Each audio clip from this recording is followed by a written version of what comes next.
Yesterday, EA and DICE announced that they're shutting down servers and delisting some of the most beloved Battlefield games. On April 28th, Battlefield 1943, Bad Company 1, and Bad Company 2 will be delisted from digital storefronts. And on December 8th, they'll finish this off by shutting down the servers forever. The announcement has hit a lot of veteran players hard, and the general reaction across social media seems to be a mixture of dismay, outrage, and just heartbreak. And while the single-player campaigns for Bad Company 1 and Bad Company 2 will still be playable, you won't be able to buy a digital copy, and their legendary multiplayer experiences will be officially offline. It's unclear if community servers or modders will be able to resurrect these games following the official shutdown. These titles, especially Bad Company 2, still have a small active player base with servers running the game's most iconic maps and modes, but they'll soon be joining the other classics like 1942 and 2142, as those games are only playable via piracy and/or modding,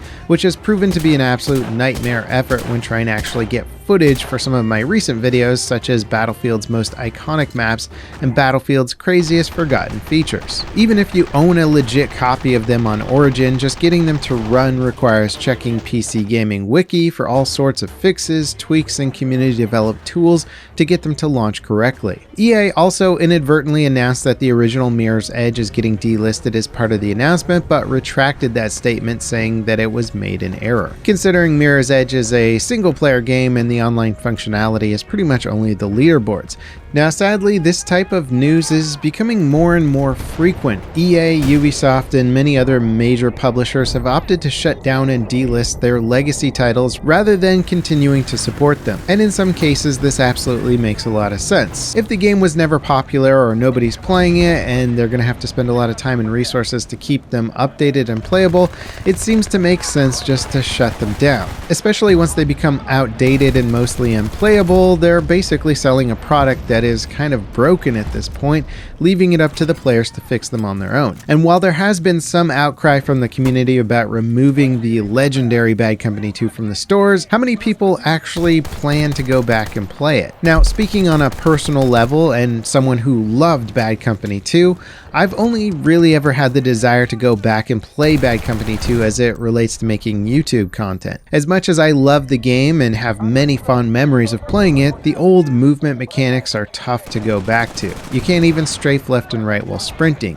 So it's nice to be able to go back and document the game or talk about the experience, but in terms of actually playing Bad Company 2, it probably won't ever be a real desire of mine at this point. However, that's not to say that others don't go back to play it for fun and nostalgia, and now that process will become more difficult or even impossible for them. And while it is technically possible to go back and play some of the older titles like Battlefield 2142, the process to make that work is such a pain. And considering that just mods and communities have been able to make it work to a certain extent, makes it even sadder that companies like EA are just kind of making these brutal business decisions rather than spending a small amount of time and resources to make some changes to the old games to make open modding or something else just to make them more accessible. Now, in DICE's defense, 2042, their recent game, has a portal mode, and it allows you to play some of the classic Bad Company 2 maps, and it even has a decent variety of Bad Company 2 weapons. And while it's certainly not the same experience going back to play these modes,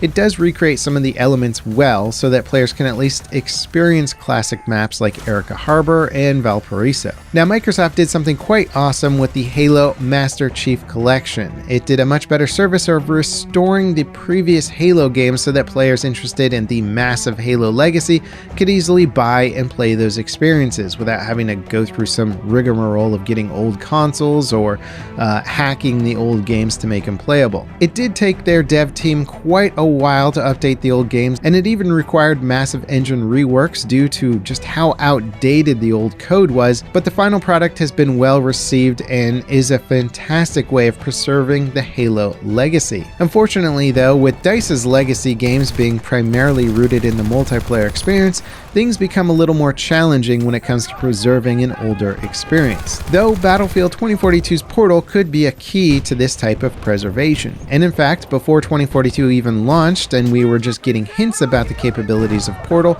many players thought that it would be this massive hub for everything Battlefield, whether it was new experiences or preserving the classic experience experiences. Unfortunately, with Portal being tied directly into the 2042 experience and the rough launch associated with it, the popularity of Portal was tied into an unpopular game. Not to mention the very much hyped modding tools, while powerful in Portal, didn't let players manipulate maps to the extent that many were hoping for. Nonetheless, I still wonder if DICE could create something similar to the Master Chief Collection with a remaster bundle of their older games, using the Portal Foundation and bringing those titles into a more updated but still classic experience. I feel like remastering some of the more rare games like Battlefield Vietnam and 2142 would provide a very attractive package for players who never got to experience that era of Battlefield. Maybe even opening Portal up more with modding tools and letting the community integrate more self-made things or accurate recreations of the old classics. It's wild how powerful the modding and crowdsourcing scene has been, and DICE could have all of that running off of their products if they actually invited it more. Portal is really more of a baby step into a more full-fledged modding experience. And sadly, over the years, they've made their engines progressively more exclusionary. So while old engines like Battlefield 2 had quite a few decent mods built around them, modding was never supported with official tools, and it was mostly killed off once the Frostbite engine became the primary engine. So not only does DICE shutting down the old Bad Company 2 servers and delisting the games seem like a heartless business decision,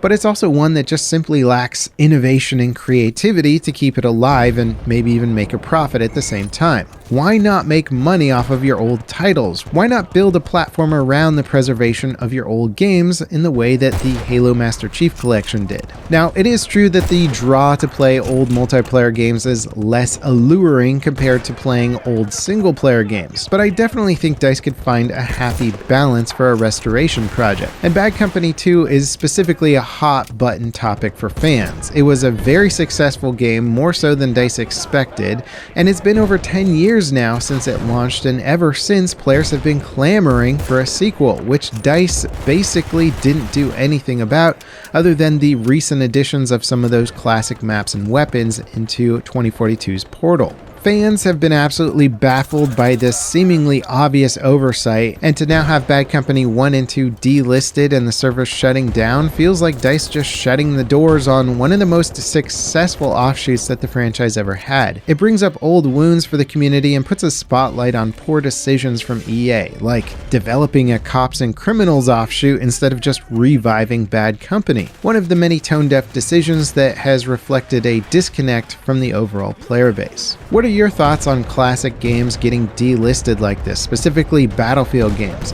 It's sort of a weird problem where some of the extremely old games that are just simply single player can be preserved more easily due to the lack of server integration. But with games that were mostly online, the preservation becomes significantly more complicated. Should big studios find practical ways of preserving their legacy, or do you not really care and are fine with the history of these games kind of going away with the servers? Let me know in the comments, and also check out my video of Battlefield's most new and powerful weapons. If you're not playing with these guns, then you're missing out, as they're some of the best. And as always, thanks for watching. I'll see you next time. This is Level Cap signing off.